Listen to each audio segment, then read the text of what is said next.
Hey, good morning. It is Tuesday morning, and we definitely need a transformation, mindset, spirit, heart transformation right now in the world. So, hey, there's only really one thing going on in the world that people care about, and that's the coronavirus, right? We are mass hysteria of fear and survival. And the question is, how do we go from fear into faith? So, it's funny because how many times in the last few days have you said, man, I never thought that I would see this. I went to Whole Foods yesterday in total disbelief. Like, you go to the stores and you're in disbelief, and there's people wandering around aimlessly, kind of with their mouths open, looking at picking some little thing here and some little thing there. And you look around and you go, what is going on? And we're immersed in it. And if someone would have said, hey, Aaron, if someone would have said a month ago, hey, here's what's going to happen. Everybody's going to be stuck in their house. There's not going to be any food, blah, blah, blah. You would have said, no way. What are you talking about? Because this is the fear of the unknown. And it puts us into this survival mentality and survival emotion and state, because there's this thing that's coming over, this monster that we can't see, and it's unknown. And how bad is it going to be? And what's going to happen to us? And we get all caught up in all this stuff. Right? Because what's the problem? The problem is the only strategy we're being given is quarantine. And that puts us into a powerless state. Why? Because it's hide from the monster. Now, I'm not saying there's not a monster there, but look at the strategy. It's hide, hide, hide. It puts us in a powerless state. So how do we gain power? Let's go hoard. Let's protect.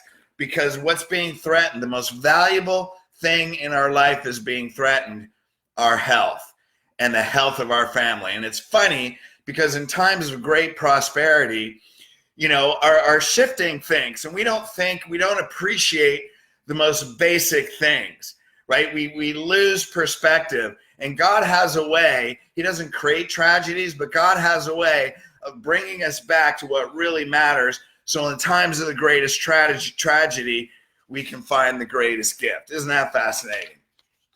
So we are not meant to live a limited life. How do we move from fear into faith? We're not meant to live limited. We're here to express and manifest the Spirit of God that's in each one of us. We're here because there's something greater that's inside of us than what's outside of us. Okay, so how do you want to live? That's really the question. So let's look literally at the physical circumstances. Is there an infectious disease epidemic? No question. Has there been other infectious disease epidemics throughout history? Every year, right? Minimally every year we have influenza, right? Will this pass like all the rest of them? Absolutely, it'll be here and gone. Should we limit our interaction with people? Yeah, that may help it spreading, but is that going to protect us from being exposed to coronavirus? Not really. Why? Because it's airborne. I mean, it may limit it, but it's an airborne virus. All you got to, if you're just outside, you can get it. So will healthy people that aren't infective get sick? Absolutely not. Why? Because healthy people don't get sick. Healthy people don't get sick. Now you have all these doctors in Europe saying these healthy people are getting sick. Oh, hang on, man. Remember, healthy people don't get sick. The appearance of health is not the state of health. The appearance of health is not the state of health. These are completely different things. So let's really look at what's going on in this country. First of all, 1 out of 2 people, Americans, are having heart attacks. So when you're walking through Whole Foods, through this healthy place, and you look at every other person is going to have a heart attack. Okay, 1 out of 3 people, men and women, get cancer today in this country. Now, you guys know all this. There's 4,950 new diagnosed cases of cancer per day. 1,660 people per day are dying of cancer. Okay, so if you're out in public, you go, wow, here's 3 people, there's me and 2 others. I wonder who's going to get cancer, because one of you is going to get cancer, and one of you is out of 3, one of you is going to have a heart attack, one of you is going to get cancer. Well, you know what? I don't want that to be me, right? So are we going to have the appearance of health, or are we going to have health? Because when we look around those other people, I'm sure they appear health. Now get this. 12 million people a year die from medical misdiagnosis. They will be misdiagnosed. 12 million a year. 12 million are misdiagnosed. About 440,000 die from medical misdiagnosis. So there you go. So, and we're worried about coronavirus. There's way bigger problems going on in the healthcare system in this country than coronavirus right now. So what I'd be worried about the most is doing what everybody else is doing. Because if we keep doing what everybody else is doing, then when you're looking at 3 people, then you just might be one of them. So, so that's bullshit right up front. Now, the thing is, it's not the doctors, it's the system. And these are real statistics. Why? Because what's medicine do? Watch and wait. What's that mean? Well, we can't help you until you have a problem. So I go for my once a year checkup. Well, what are they going to do? Make you bend around, take a blood test, take your blood pressure. Hey, you could have normal blood pressure and have a heart attack. You can take blood tests and be in full-blown disease. How do I know? Because my second wife, as you know, died of metastatic cancer. So she went through chemoradiation. She ended in March 2004, went through chemoradiation, had blood tests. All her blood tests were normal. In the middle of June, she started getting sick. She had full body metastatic cancer. So while those blood tests were normal, she was in full body metastatic cancer. And so what did I learn? Blood tests are like trying to diagnose a disease with a dull spoon. They don't show up anything until you are in full-blown disease. So do you appear to be healthy, or are you in the state of health? Now, here's a funny thing related to coronavirus. My mom called me last night, Italian mother, right? Very typical. She goes, now, I know you're not going to listen to me because you're confident in your health and you get adjusted and get chiropractic care. This is another story I'm going to tell you about. Chiropractic care, but not everybody else in the world does. And I'm like, well, maybe that's the first problem. Okay, why don't we look at that? 'Cause it's called neuroimmunology. That's the study of the nervous system and its connection to the strength of your immune system. Spinal structure is directly related to neuroimmunology, but that's another story. So she goes, so my mom's 83. So she's like, I'm staying inside. I'm like, Mom, you should stay inside. She goes, I don't want you going near your father. He's 88. And then here's the funny thing. She goes, no, I don't want you going near your sister. My older sister, Lisa, is 9 months older than me. Okay, right? So this is the funny part. She's going, now I know you're healthy, but I don't want you going by your sister. She's 9 months older. Okay, and so that's the funny thing. So I'm like, oh my God, I started laughing out loud. I have to call my sister on this one. Hey, Jennifer, love you too. I got to call Lisa on this one because this is going to be freaking funny. So, but this is the mentality. Now get this. In 1918, there was a Spanish flu epidemic in America. It was the worst epidemic in the history of America. 500,000 people died. Now, what was the strategy of medicine? Quarantine. Okay, so people who get sick, they quarantine, they get sick, they go to the medical doctor. People under medical care, 1 out of 15 died. So 15 people, 1 died, 14 lived, 1 died, right? Now, the people that went to chiropractors, 1 out of 789 died. Why? Neuroimmunology.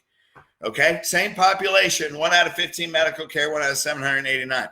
Now those people got influenza that got worse, they end up getting pneumonia. People that went to medical doctors, 64% died. 64% died. People that went to chiropractors for the same problem, 1%. 1% of chiropractic patients died, same population. This is why my mom calls and said, now I know you get chiropractic care, so I know you're safe. Well, why isn't the rest of the world doing this? I think that does history repeat? Yes, and this is a golden opportunity. Now get this. There was 233 people that medical doctors sent home to die. We have no idea what to do, so we're going to send you home. They referred them to chiropractors. Medicine referred them to chiropractors. 208 out of the 233 that were sent home to die lived. Only 25. That means chiropractic pulled these people out of a death situation and brought them back to life. And a lot of those people that were brought out of near death became the first chiropractors. It's called neuroimmunology. Okay, so what are we going to do? Because what's our faith? Staying at home? No, we're bigger than this. I'm not saying you shouldn't stay at home. I'm saying what's your mental, emotional, spiritual state? Because what coronavirus is really doing is helping us look at our consciousness, help us look at how we're living our life, help us look at what our priorities are, and coming back to what matters most. And that is an inside-out lifestyle. So I go to Agape Spiritual Center, so I was watching it online. Reverend Michael Bernard Beckwith, here's a quote on fear versus faith. Fear is misaligned attention. Misaligned attention. What's that mean? You're focusing on the wrong thing. Nothing comes into your life uninvited. What's that mean? That means what do you focus on? Whatever you're focused on, if you're experiencing fear, that's what you're inviting into your life. That's the emotion. That means you don't have faith. That means you're not living an inside-out principle, right? Check this out. Faith doesn't remove distraction. It focuses your attention. So faith doesn't remove the distraction, but it focuses your attention. That means you're not going to avoid this. I don't want to watch the news, but it focuses my attention on what I need to do to keep my body strong, right? Here's another one. Fear is what other people are saying. Faith is what you know. Fear is what other people are saying. Faith is what you know. So how about this? Here's another one. Fear is what you go through. Faith is who you are. Fear is what you go through. Faith is who you are.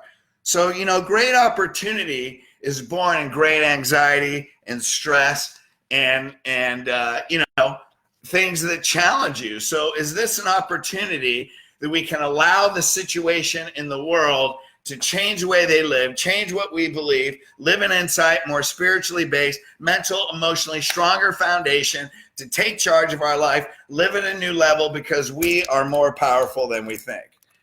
Okay, so faith without action now is dead. So in the year 2000, I married my beautiful wife who had the appearance of health. In 2000, she appeared to be healthy. 4 years later, she died of breast cancer. And that's the difference between the appearance of health and being healthy. But the reason I'm telling you this is because she had her spine was out of alignment. The curve in her neck that's supposed to be like this went exactly the other way. And there's tons of research that shows tension on the cord breaks down your immune system, autoimmune disease. Anytime your immune system's weak, sets you up for cancer. She also had a very hard childhood. Her father she grew up in a family that they never said they loved each other. Father died when she was a teenager. So inside, she had this lonely, emotional feeling, right? So now you combine mental, emotional stress on top of physical stress, and what happens? She dies of cancer. It didn't matter what I told her. You know what I mean? She had to go through that process herself. So here's a resource that I want to give you. And because her spine is the way it is, because I'm a chiropractor, because I know the science, I wrote this book, Back to Health. This book was inspired. One of the reasons it was inspired because I watched my wife pass away with cancer with a spine that was out of alignment. Because I sat in those rooms with all the people with IVs in their arms with cancer. And I'm thinking, what does all these people's spine look like? There was probably 50 people getting chemo, IV chemo. What does their spine look like? Do they know the message that this can save their life?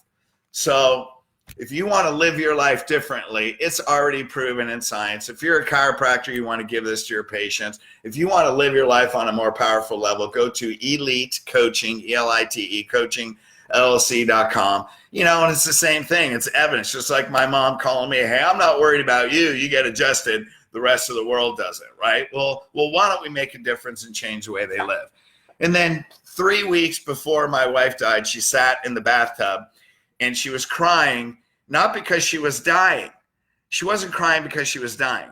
She cried because she said, I don't know if I did what I was supposed to do in this life. And I thought the amount of grief that I could feel it in my heart. I can't explain that level of grief. And, one way I had gratitude because I am living my purpose. And the other way, It was a level of grief I can't really explain to you in words. But what I did say, a loud voice in my head said, I don't want anybody in my life to ever say that again. 5 years later, I started writing this book, You Are More Powerful Than You Think. It takes you through the HEAL system, because people have a spiritual foundation. They don't get sick the same. They live longer. They're healthier. People that live on purpose, they're healthier. When we have a spiritual foundation, we're mentally, emotionally healthy. And then our immune system is stronger. We use chiropractic. We have a spirit, mind, body model. That is the model, because guess what?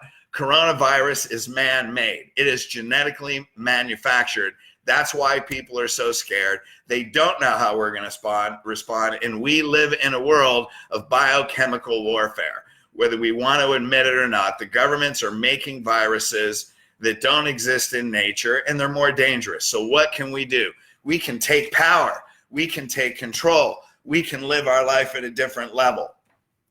So go to youaremorepowerful.com. Youaremorepowerful.com. There's also a whole online system there. Hey, if we want to take charge of our spiritual, mental, emotional life and take charge of our physical life, you have the resources. Well, there we go, right here. So why am I on here? Because if we all have a tool that can help us not only get through this, which we'll get through it anyway, but we're prepared to live at a higher level, to have the confidence that it doesn't matter what's outside of us, because the way we live from the inside out gives us the power that we can live in faith. We don't have to live in fear. We don't have to fear anything outside of us, because what inside of us is greater. Then I believe we have the responsibility to share those tools with the general public. So go to elitecoachingllc.com, go to youaremorepowerful.com. And I love all you guys for being on here. And thank you. Let's take this message around the world. Please share this around the world. The whole globe is in fear. And let's go from fear into faith, from survival, from surviving into thriving. Okay. Hey, I love you guys. Talk to you soon. Keep your eyes open. There's more stuff coming. All right. Love you. Take care.